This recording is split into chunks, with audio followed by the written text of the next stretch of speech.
Okay, I don't really need to put it on the screen, I guess. Okay, so Ryan says, you should stop taking it personally when people don't agree with your Daniel exegesis. It's not personal. Yeah. Except when you say reading from bad commentaries, like, and you don't offer any constructive criticism. So when people who don't know anything about the subject just say you're wrong and my church is just bad commentary, and then I guess I do take it personally.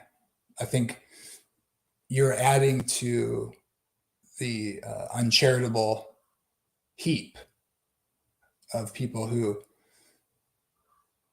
aren't coming at it honestly. You rarely get into what the 2300 evenings and mornings being yours to you means.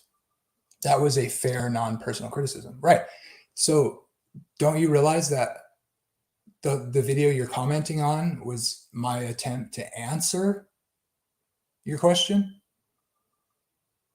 regarding the 2300, which culminated in the cleansing of the sanctuary and what that means and how that works in the new covenant? That was the purpose of the video you're commenting on, as me giving the best I can an explanation of that, which you asked in the other video as a criticism. So this video was literally my attempt to answer your question. I don't really give a what anymore, though. Stay screaming. Jesus didn't enter the most place for Jesus. Jesus' sacrifice made salvation possible. That's what the Adventist understanding is screaming, okay? What you assume that doesn't mean or does mean by the way you understand it, it's like you're saying, you're insisting that it must mean something, this or that. Look, we're still on the earth. We haven't received our glorified bodies yet. It's already, but not yet. Most people in Christianity today will argue Jesus didn't even bring the new covenant, or that he didn't put an end to sin, or Adventists believe Jesus fulfilled those things in Daniel 9:24. How many times do I have to say it? In no way is the understanding of the typology of taking the blood into the sanctuary in heaven, is it a denial that Jesus didn't fulfill Daniel 9:24 through 27? I would have thought by now that that would be clear. So whatever you think that means, it doesn't mean Jesus failed to fulfill the prophecy of Daniel 9:24, which is what most people deny and even argue, well, he didn't bring in everlasting righteousness. Well, yeah, he did, because he did it. And we are justified by his merit. So everybody says, well, it's not fully realized yet. It's inaugurated. It's not, Jeremiah 31 isn't even, and most people say it isn't even inaugurated yet. So Adventists say that Jesus fulfilled that. So, I mean, like, what are you assuming?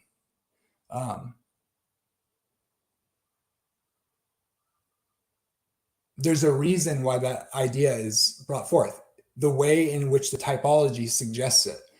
But what is clear is that the 2300 years and what's in view in Daniel 8 is during the new covenant period. Now, what you need to answer, if you know this is wrong, which you don't know that, of course, because you don't understand it enough.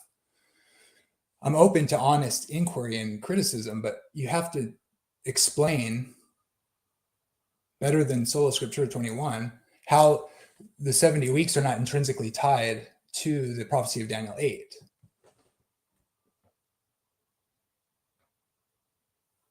You always rage quit whenever people remotely challenge these things. No, I don't rage quit. When it gets belligerent, I leave because it becomes unfruitful. So that's wise, is what that is, Ryan. Once people won't listen, once you recognize that someone has shut down on a point that's not, that's very like minor and obvious, and then they just start interrupting you and not listening, why would I remain? I try to bring it back to a charitable discussion, and when it becomes that way, I leave. And I don't know. Rage quit is not exactly very accurate. I don't even get Go to the demo quotes the internet has from Ellen White. I just legitimately try to get you to think if it's at all wrong to diminish Jesus' sacrifice by acting like he wasn't fulfilling everything for another 2,000 years. Ellen White is not a prophet. You can Google that information. I thought you didn't read the quotes. How would you know? So, diminish Jesus' sacrifice. Well, I think your preterism, thinking that Jesus fulfilled everything fully and that this is the new heavens and new earth, I think that diminishes what God is going to actually do when he actually finishes and sums up the ages. So if you mean Ellen's false prophet because your preterism is true, don't take that very seriously, to be honest. Or that Jesus is black, or that Jesus is here now. I mean, like, Jesus is in heaven. It's by the Spirit that we communicate with God. So Jesus isn't walking around on the earth. Yeah, I think you should get your doctrines from the Bible and not personal experiences. And if you want to offer a particular reason why Ellen White is a false prophet, you can go ahead and try. Every time I look into one of the supposed claims, looking at it carefully demonstrates that's not the case. But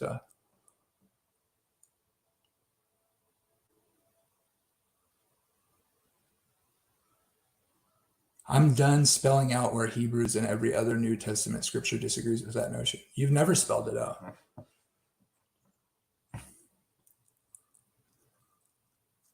So you do believe in a heavenly temple then? That's good.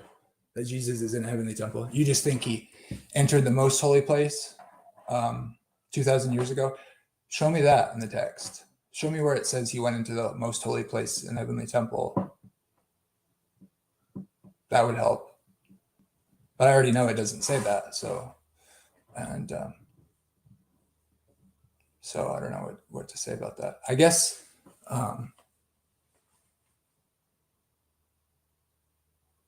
I would wonder then, what do you think the cleansing of the sanctuary is in the New Covenant period?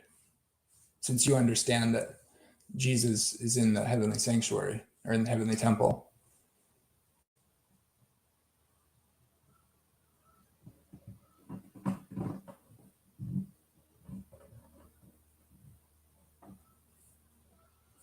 Let's see.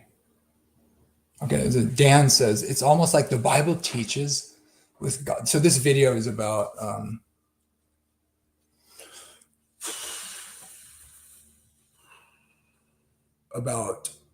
how the defiling of the temple makes sense in the New Covenant period without it being a literal earthly temple.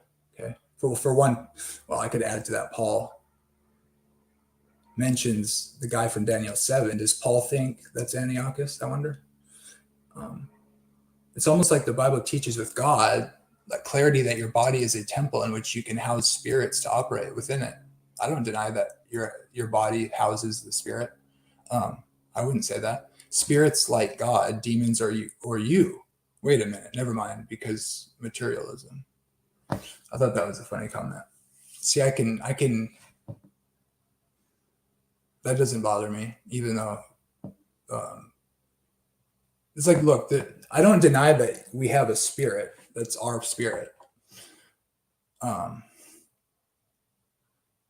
don't believe in naturalist materialism. I believe in monism. That is, when you die, you're not alive anymore. And that the necessity of the body with the spirit of life in it. That's the idea that the difference between a dead body and a living body is the one has the spirit of life from God in it. So here's a question for you regarding how the Bible is using certain terms that you think are saying a certain thing, like regarding the spirit returning to God. A lot of dualists say that spirits went to heaven upon death before the cross in the Old Testament, because there's texts that say, like, into your hands I commit my spirit when they die, or it says they gave up the ghost, or it says, but then it also says But then most theologies understood that those spirits were in prison until Jesus died and then set them free, and he took captivity captive. So how could, when it says you return to dust and the spirit returns to God who gave it in the Old Testament before the cross, if the spirit returning to God who gave it, which by the way doesn't distinguish between good and bad people or lost and saved people, just the spirit of man returns to God, or the question is asked. If it's true that the spirit returned to God who gave it, and that means you go to heaven when you die, how is that possible before Jesus died and took captivity captive? If Jesus said, "Into your hands I commit my spirit," to the Father as he died, but then when Jesus died, he didn't go to heaven. The person who said those words, that person on the cross, that guy, that one whole person on the cross, when he said to his Father on the cross right before he died, that person who's one person speaking to his Father said, "Into your hands I commit my spirit," and then he died. That one guy on the cross who was speaking about his own one spirit that was on the cross in his body when he said that, that guy, that one guy, died, and his spirit didn't go to God when he died. He died and he went down to the heart of the earth for 3 days and 3 nights. And then on the third day, his spirit returned to his dead body. And that one person, Jesus, who saved the world by his death, that one guy whose spirit returned to his body after being in the underworld for 3 days, that one guy rose bodily from the dead. And then when Mary finds him after he rose from the dead bodily, that one guy, Jesus, the one person whose spirit returned to his body after being in the underworld for 3 days, that one guy, the one whole person, Jesus, who rose bodily from the dead after being not in heaven for 3 days and 3 nights, but being in the underworld, that one guy, Mary grabbed that one guy who rose bodily from the dead, and he told her, that one guy, Jesus, the one person, the one whole person who is a bodily resurrected Jesus, told Mary, "Don't cling to me. I have not yet ascended to my Father." So tell me, how does "Into your hands I commit my spirit" have anything to do with your spirit going to heaven when you die? If Jesus didn't go to heaven as a spirit when he died, he went down into the heart of the earth for 3 days and 3 nights. I'll tell you why. Because "into your hand I commit my spirit" is referring to your spirit is what gives your body life. And man became a living soul when the spirit went into the body, and not until then. And so it's necessary for the body to have a spirit of life in it for it to be alive, not dead. So when Jesus said, "Into your hands I commit my spirit," he means I trust you to raise me back from the dead by putting the spirit of the breath of life that is me back into my body, and I will go from being dead to being alive. It doesn't mean your spirit as a ghost, that's you, the real you, goes to heaven immediately upon death. It doesn't mean that. It can't mean that, or you falsify the scriptures.